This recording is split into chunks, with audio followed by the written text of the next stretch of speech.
He was his best friend. Because I went to work and that, I couldn't really be a slave. Neither is slave, so the difference says, do you love me without conditions? without question or condition. I remember he had this girl called Jill, who was also known as Bucket Jill, that apparently she combusted.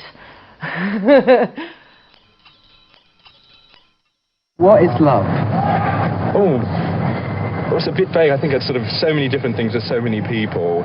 Sometimes love is a warm puppy on a cold night. I think it's never having to say sorry. I mean, love's so many different things. We were on the way home in a car, in the cab, and he said, Nicola, he said, I know this isn't exactly the time and place to ask you, he said, but will you marry me? I said, yeah, all right then. I said, good. He said, you arrange it. Because I had to sort everything out. And as we were going through the dates, it was Friday the 13th, May. Went perfect, Friday the 13th. And he brought me an opal ring, which was also bloody unlucky. And it was, wasn't it? He died 9 months later. Oh, go away, Vixen. Can't you see I'm busy? Larry, you know the appointment today for Mary's. This is my only appointment. The doctor, he says he needs to talk about the results of your blood test. It's no use denying it, me. It won't get any better on its own. Tell the quacks I'm otherwise engaged. You know, before he was ill, he used to have a couple of days where he did nothing, laid around, you know, just chit-chat. But after that, when he knew, he just like worked all the time. Sensitive boy, good with the test. No one mentions me unmentionable, but everybody understands. It's very sad when she sings a sad song, and I always have a tear when I see it. It makes me cry. It's hard to imagine him as he used to be. What's going to happen to you after you die?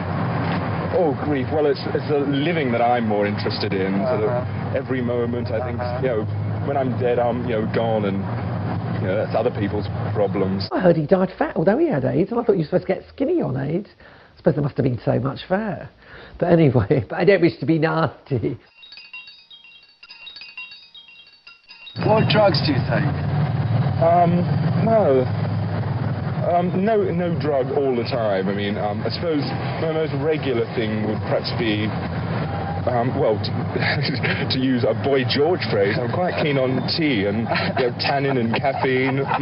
They're my sort of thing. They're my most regular drugs. George was very, very anti-drugs, and one night, one New Year's Day, my mum was doing a New Year's dinner for, there was people like the Rolling Stones in my house, Madness, the Bell Stars, and George came over, and me, Keith Richards and Ronnie Wood kept disappearing into the bedroom, and every time we came out, George would give us a lecture. So when I found out that George was on drugs, it was like the biggest shock to me ever. That's absolute rubbish.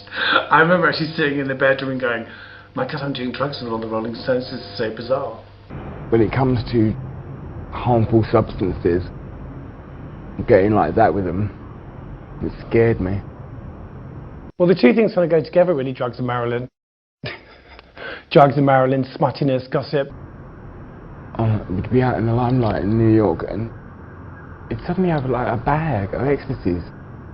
But like most people buy a couple, you'd buy like 300. A bag of ecstasy like that. I'm like, what are you doing? What are you doing? Why have you... And he'd write a check. It cost so much money, it was like I have to write a check out for him. Very devilish tangle. Fresh into New York. Come on, matey. You'll feel like you can touch the universe.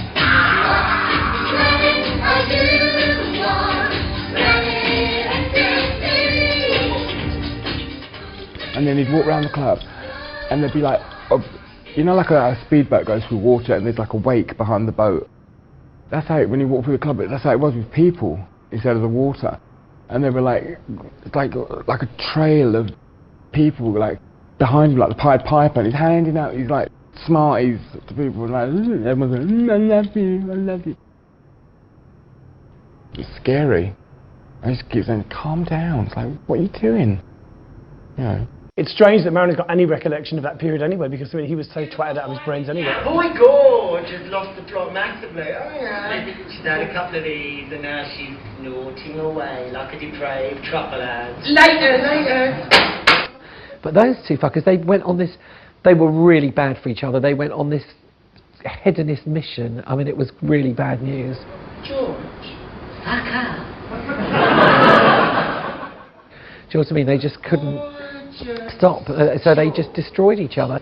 I think there were times when Marilyn did try to stop. I think we both tried to stop, but you know, I think we were just as bad as each other really in terms of being destructive, you know, because sometimes like Marilyn decided that he wanted to be clean and then I'd turn up and rock the apple cart and then vice versa really. See, that's not, to me, if you're a friend to somebody, you want to take drugs. If you're a friend, you don't do it with a friend because you're both destroying each other. So they weren't friends of each other. If they were under a delusion, they weren't. Bitch. Where's the stash? I'm leaving up a head. That was the only time I ever had an ecstasy in my life. George came up and goes, "You want a drink? Have a drink." The ecstasy at that time was very kind of, it made you feel really kind of, that you loved everyone, and I really just felt that Philip needed a bit of help, you know, because he was so bitter.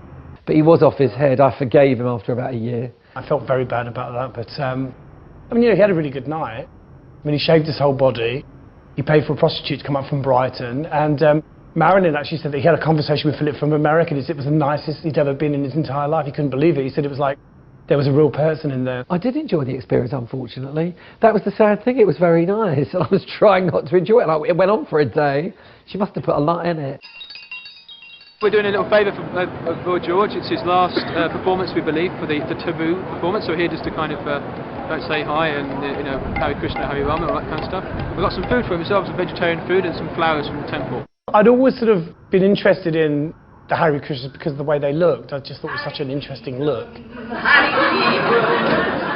Corbett, Hare Corbett. Philip, don't stand at the edge of that pool. As if Harry Ramsden, Harry Ramsden. Come on, George, sing along. You used to be a pop star. I mean, if you're a kind of Christian or sort of any other religion that isn't associated with any style, you can kind of pass by unnoticed. But I always think that they're kind of like spiritual punks in a way, because it's a very extreme look and it gets extreme reactions. And I'd always wanted to go and find out what they were about.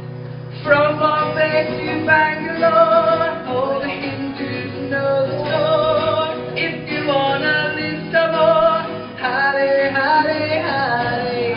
If you do not... Going to India and spending time with them was quite good for me because it was after a very serious drug addiction, so it was a good escape for me. And I think the only downside of that is that it became a sort of another drug, really. And I'd go around telling everybody they needed to be spiritual.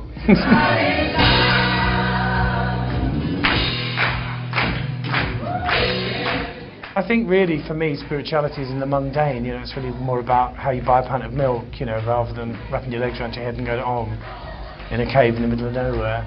I think it's more about kind of what you do in this world, and I think you can be more spiritual by actually staying around and doing something useful. I mean, cleaning out a river's more spiritual than doing yoga, as far as I'm concerned.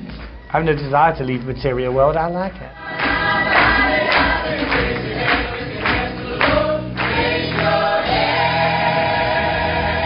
Thank you for leaving. Use my number when I go bless. Hare Krishna.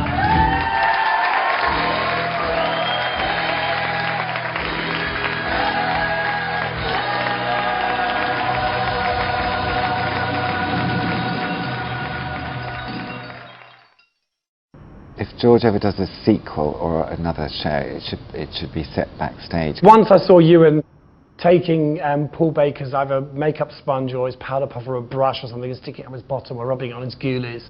It's fascinating. It's a whole show in itself. It's not a good place to upset people. I've never ever experienced a room with 10 people who spent 9.5 months chatting and arguing and getting over it and talking about gossip, talking about shit.